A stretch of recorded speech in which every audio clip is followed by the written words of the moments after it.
Hi, this is Joe again with another review. This video, I'm going to be discussing doing a TV show review. I'm going to be discussing uh, one of the most the very first television show on the Fox network that became a big hit, and lasted amazingly for 11 years, and that is the television show Married with Children. We have from 1987 to I think about 1988. And it was the first big hit on Fox, but not at first. Of course, it was Ed O'Neill, Katey Sagal, Anna Williams playing the cast. Of course, it also has Christina Applegate, David Faustino, in Amanda Beers, David Garrison, and of course Tim McGinley. Of course, this show, at first, it wasn't one of the first real full seasons of the Fox Network when it started in 1987. And of course, the problem was that not many people knew about it because the Fox Network was, at that time, was only at a few. Excuse me for that noise. That's my VCR working. But there was only a few stations across the United States that had the Fox Network. But the show became. Well, eventually the Fox Network went across the whole country eventually. But not in the early days, not in 1987 then. And so a lot of the episodes on Married with Children brought that up as a joke. But the show became popular during the first or second year because the show's been on for a while. And there was one particular episode that a woman who was watching the show with her son, young son at that time, made a stink of the show with it, and actually got one episode pulled, which we're going to get to in a minute. The episode CNBC was an episode where Peggy's bra was discontinued. So Steve, the next one name was Steve, played with David Garrison, took Al to a lingerie, especially now lingerie shop. I thought it was a spoof of Victoria's Secret, but it actually was a spoof of Fabrics of Hollywood. And they had a guy who was sitting at the counter, just wearing a shirt, and underneath him just wearing lingerie, like a chastity belt and all that stuff underneath, and with the stockings with the belts and everything else, lingerie belts, and it was really got a huge laugh. And another scene where Steve was like groping a mannequin, and Al was giving to him for it. I said, "Come on, Steve, come on, be real." And of course, this woman made a stink of the show, and actually got one episode pulled. And of course, that show got publicity because of the content on the show.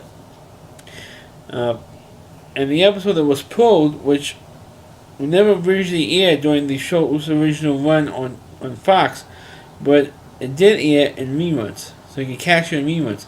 They're on TBS and so forth. And the episode was where Steve and Marcy go to a out of the way, like a sleazy hotel or motel, and they were videotaping them having sex in the hotel room. So since they had such a good time in the hotel, Peggy says, "Hey, yeah, why don't we go to the hotel?" And they did, and they noticed they had X-rated tapes to get couples in the mood to have sex, and they pop in the video, and this happened to be the video of Steve and Marcy having sex. So of course they told Steve and Marcy what happened, and of course Steve and Marcy sued over it, and Steve and Marcy got money for it, but not Al and Peggy, and because they videotaped us too. But the sex was not long enough, and they didn't consider what they did sex because it was too short, or non-existent. With their sex life, which is one of the main running gags of the whole length of the show. And of course, that episode, like I mentioned, was originally pulled, but you can see it in reruns. Of course, the show was extremely popular because of that. Became popular because of the stink, and they mentioned, and of course, the constant airing in reruns. So because people caught the show, because when, at least the earlier seasons, caught those episodes on reruns, and then saw the new episodes, or the first run episodes on Fox, and their ratings went through the roof. Of course, they also had, of course, one of my favorite episodes of Married with Children is the one where Al sees a bunch of space aliens. Because he gets a bump in the head, and he goes to every time the doctor says, "Oh, I have a concussion, and I'm feeling right." And every time he's in the home room by himself, like I am now doing this video, he sees aliens. So he decides to take pictures of them, and he goes to the photo lab to pick them up. And the clerk in the photo lab says, "Uh-oh." And you know what's going to happen. And he says, "What's the matter?" And he says, "Do you know anything, Mr. Bundy, do you know anything about film developing?" He says, "No, neither do we." And they have photo lab, they're supposed to develop film, right? And they don't know how to develop film in their photo lab. He says, "But we're all learning as we go. And we learned something new today. When the film gets jammed in the machine, you never ever use a flashlight on negatives. Is there anything important?" It's like he knew what it was, what's on Al Bundy's film, and decided to destroy him, or screw him up because it was Al Bundy's film. It was like it's implied. It was like implied the way he said it. It's like he knew what was on the film and decided to destroy him because it was Al Bundy. It was like a real loser, and everything he does, it never works out for. Kind of like Jackie Gleason's character, The Honeymooners, Ralph Crowden. Nothing works out.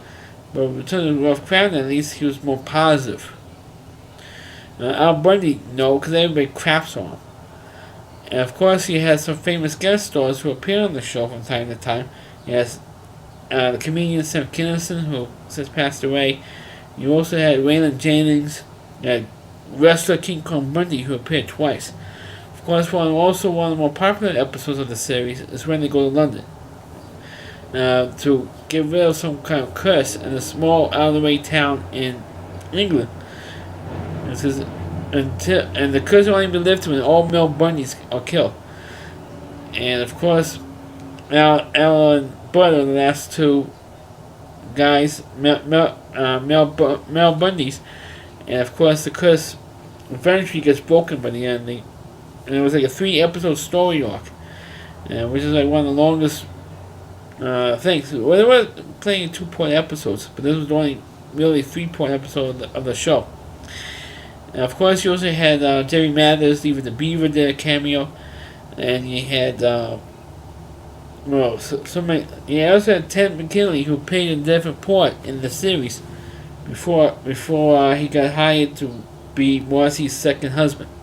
Because Steve Garrison, for some reason, I don't know why, he left the series and Ted McGinley replaced him. And of course, everybody knew the joke with Ted McGinley is that he is like a curse on television. Until he was on Married with Children, then they broke the curse. And the curse was he was on Happy Days, the show bombed, when it ended. Then he appeared on Love Boat. I think he appeared on Love Boat first, I think. And Love Boat ended. Then he was on Happy Days to replace Ron Howard, who left to go direct movies. That show died, and now he's on Married with Children. But Married with Children lasted longer with him on the series than what David Garrison did. When he was on for about like 4 years or something, and the show went on for another 7 years with Tim McGinley playing Jefferson Dorsey. Of course, there was also plenty of other funny episodes. Like one with the movie theater where Kelly sees her boyfriend with another girl, I should say. When Kelly sees her boyfriend with another girl, and of course she had enough, and she says, "Daddy, go beat him up." So Al gets up from the seat, runs up to the back, and starts beating the crap out of him. Well, the guy who played Kelly's boyfriend in the episode, that's happened to be David Boreanaz, who later on played Angel in Buffy the Vampire Slayer, and of course Buffy's spin-off, Angel. So he was a nobody. He also had Matt LeBlanc, who of course was on Friends, was on Married with Children. You also had Kristen Slater, did a guest starring appearance. Of course, one of the more infamous episodes of Married with Children, which usually was pretty controversial back then, was when Bud had an affair with one of his teachers.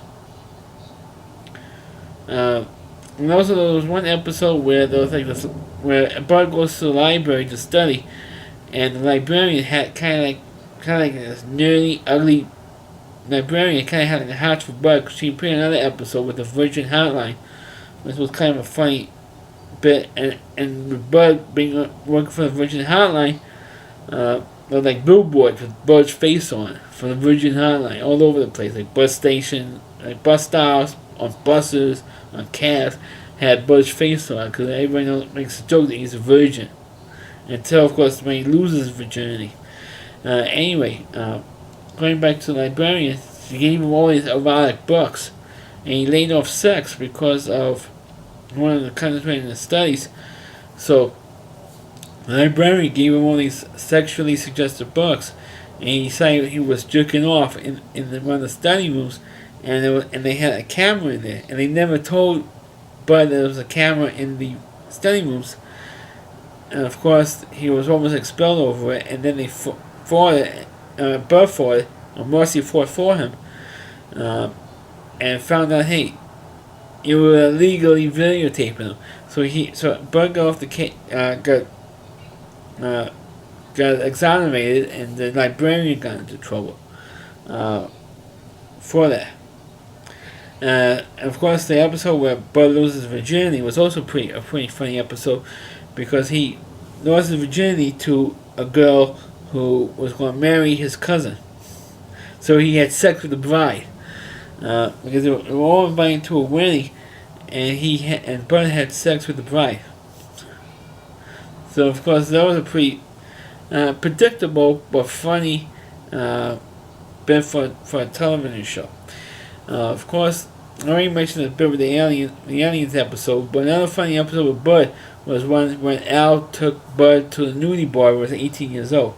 Of course, nowadays people say, hey, you're supposed to be 21 to go into a nudie bar. But I think at that time they changed it to like 18.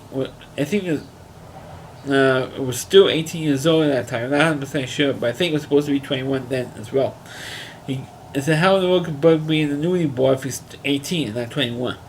So there was one little nitpick in that episode, but it was also kind of funny because Al made a little rhyme about the nudie bar. When the music stinks and they water the drinks, and the nudie bar, you can see ladies dancing in the underpants at the nudie bar. I mean, it makes it like there's little rhymes like that. And when there's a cop at the door and a candy on the floor, even though the one with the candy on the floor, that was not in that exact episode, but a different one. Of course, there was another one with Jerry Springer, of course, also made a cameo in there. One of my favorite episodes was when Major League Baseball was on strike, and the strike was not ending. So Al and his friends broke into Wrigley Field and started playing a game. And of course, that got national attention because obviously they all got on getting arrested. So they decided to have a softball league with Al in it, and it had a bunch of major league players in it, which was also good, which I'm going to get into in a second. And of course, they were pretty successful in the nudie, when they called it the nudie ball league, because nudie bars was sponsoring the league. And of course, the baseball players were in there. You have future Hall of Famers Dave Winfield, Mike Piazza, and Frank Thomas, plus a guy who was in the Hall of Fame already, Joe Morgan. So you have three future Hall of Famers and one current Hall of Famer at the time of the episode here. In this episode, along with Brett Saberhagen was in it as well, which made the episode great. And also another episode, Hall of Famer Ernie Banks was in it, football legend. Actually, two baseball Hall of Famers appeared in another episode. When Al and Jefferson going to an opening of a sports bar, and you had Ernie Banks and Johnny Bench in that episode, and it made it look like total jerks. But there was a script, actually, obviously. And football legend Joe Namath was like tender bar in the sports bar. It was like a bartender. But I guess as the series went on, it got more popular. They had more famous guest stars in there. Of course, they had a bit with forget what other bits they had. But unfortunately, the show was canceled without them giving a proper final episode. And the final episode was when Kelly got roped into marrying her prison pen pal, who was a guy, of course.